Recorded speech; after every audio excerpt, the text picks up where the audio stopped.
News India 27 नव्या पिढीचं नवं माध्यम। लासलगाव शहरातील व परिसरात वाहतूक नियमांचे पालन न करणे, विनापरवाना वाहन चालविणे, ट्रिपल सीट फॅन्सी क्रमांक लावून वाहन फिरवणाऱ्यांवर तसंच कंपनीचे सायलेन्सर काढून बुलेटचा आवाजावाला सायलेन्सर बसवणाऱ्या बुलेट चालकावर तसेच मोबाईलवरून बोलत वाहने चालवणे, आरसे नसणे, नंबर प्लेट नसणाऱ्या दुचाकी चालकांवर दंडात्मक कारवाई करण्यात येते।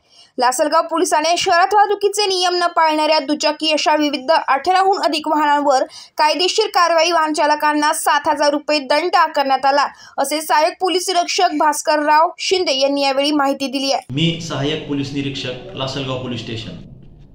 आज रोजी आम्ही तसेच आमच्या सोबत स्टाफ यांनी वरिष्ठांच्या आदेशाने कोटमगाव त्रिफुली तसेच विंचूर चौफुली येथे आम्ही रहदारीचा अडथळा होऊ नये तसेच मोटर वाहन केसेस एकूण 18 केसेस केलेले असून सदर केसेस ह्या कर्कश horn, without licence, triple seat, fancy number plate तसेच रहदारीचा अडथळा होईल अशा रीतीने वाहन उभे करणे यांवर आम्ही कारवाई केली असून एकूण आम्ही 7,000 रुपये त्यांच्याकडून दंड वसूल केलेला आहे।